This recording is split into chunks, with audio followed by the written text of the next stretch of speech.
외국인 배우자와 이제 결혼하기로 하고 이제 입국 절차를 돕기 위해서 이제 국내에서 먼저 혼인 신고하시는 경우가 종종 있고요. 근데 이렇게 혼인 신고를 먼저 해놨는데 연락을 차단하고 입국하지 않는 경우도 있습니다. 국내에서 생활을 하다가 어느 날 이제 외국으로 이제 출국해 버리고 연락을 차단해 버리는 경우도 있죠. 이러한 경우 배우자가 외국에 있기 때문에 소송을 할 수 없다고 생각하시는 경우가 많은데요.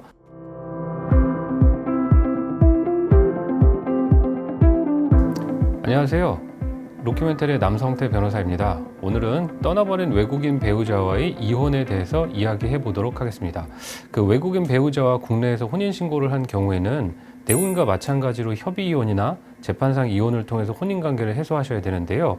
그런데 이제 배우자가 외국인인 경우에 있어서는 이제 특성상 이제 본국으로 떠나 이제 연락마저 이제 끊겨버리게 되면 배우자의 소재지조차 이제 확인이 안 되기 때문에 막막함을 느끼실 수가 있어요. 그러나 이렇게 현재 배우자의 소재지를 확인할 수 없는 경우라도 재판상 이혼을 통해서 혼인관계를 해소하실 수가 있습니다. 왜냐하면 우리 민법 194조에는 이제 공시송달이라는 것을 지정하고 있는데요. 당사자의 주소나 근무 장소를 알 수 없는 경우에는 법원이나 혹은 당사자의 신청에 따라서 공시송달을 신청할 수가 있습니다. 그리고 만약 이렇게 법원에서 공시송달 결정을 하게 되면 상대방에게 소장을 비롯한 서면이 도달하지 않더라도, 실제 도달하지 않더라도 이제 도달한 것과 같은 효력이 발생하게 돼서 이제 소송을 진행할 수가 있게 되는 것이죠. 그래서 이제 외국인 배우자와 이제 결혼하기로 하고 이제 입국 절차를 돕기 위해서 이제 국내에서 먼저 혼인 신고하시는 경우가 종종 있고요. 근데 이렇게 혼인 신고를 먼저 해놨는데 연락을 차단하고 입국하지 않는 경우도 있습니다. 그리고 이제 국내에서 생활을 하다가 어느 날 이제 외국으로 이제 출국해 버리고 연락을 차단해 버리는 경우도 있죠.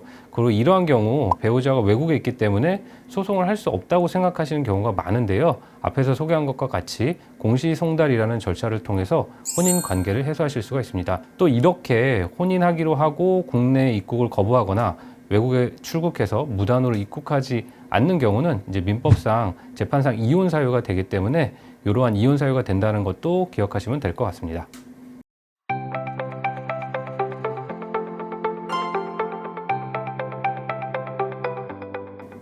네, 이러한 경우에도 이혼은 가능하고요. 말씀드렸다시피 이제 공시송달이라는 제도로 상대방의 주소나 이런 부분이 확인되지 않아도 소송은 진행할 수가 있습니다. 그리고 이렇게 상대방의 주소가 확인되지 않는 경우에는 이제 소송 중간에 상대방이 출국을 했는지 안 했는지 이제 출입국 사무소를 통해서 이제 사실 조회를 하거든요. 그렇기 때문에 지금 출국했는지 아닌지 모르는 경우에 있어서도 이혼 소송은 충분히 가능하십니다.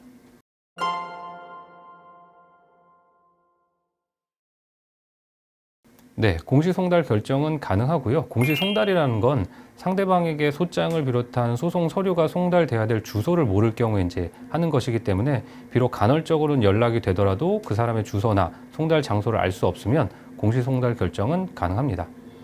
네, 지금까지 로큐멘터리의 남성태 변호사였습니다.